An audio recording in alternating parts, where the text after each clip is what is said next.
Madame, Monsieur, bonsoir. Merci de nous rejoindre pour votre émission de découverte et de rencontre. C'est bien ici. Et pour commencer, nous souhaitons tirer la sonnette d'alarme sur une problématique de santé qui prend de l'ampleur. De plus en plus de gens sont myopes et de plus en plus jeunes.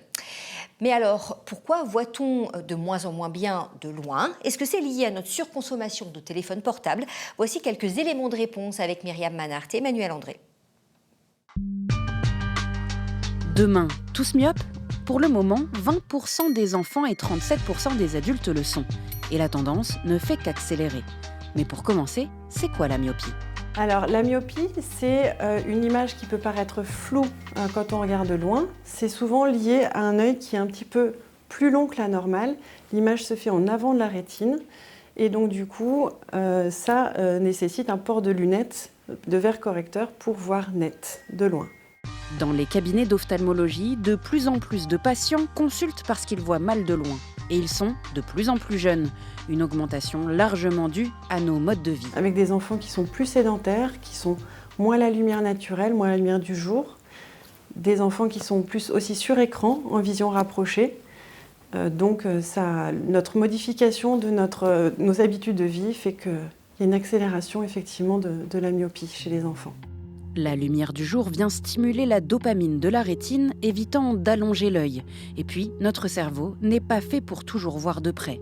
Mais si la myopie est un défaut sans gravité, consulter est une nécessité.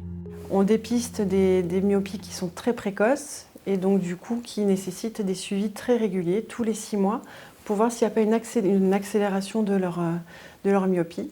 Puisque on sait qu'un enfant qui est myope jeune a plus de risque d'être fort myope dans sa vie, avec des complications qui ne sont pas négligeables sur ses apprentissages déjà.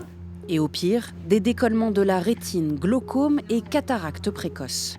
Alors consulter, il le faut, mais les délais peuvent être très longs, avec de fortes disparités entre zones urbaines et rurales.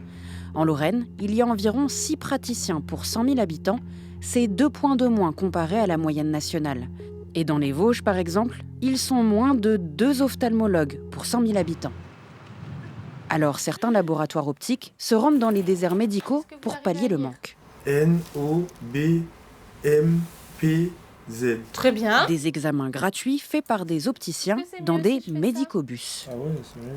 Là, vous arrivez à lire jusqu'où? On a des personnes qui n'ont pas vu d'ophtalmologue, faute de moyens, faute d'argent, faute de déplacement, depuis X années. Et du coup, ça permet d'être vraiment proche de chez eux, donc c'est plus simple. Nous, on va venir vraiment juste faire l'examen de vue. Si vraiment on détecte une pathologie, là, on va renvoyer vers un ophtalmologue. Une brèche dans l'accès aux soins qui peut s'avérer dangereuse, tant la myopie devient un enjeu de santé publique. D'ici 2050, la moitié de la population mondiale sera concernée, si bien que de nouvelles technologies sont commercialisées, comme les verres freinateurs de myopie.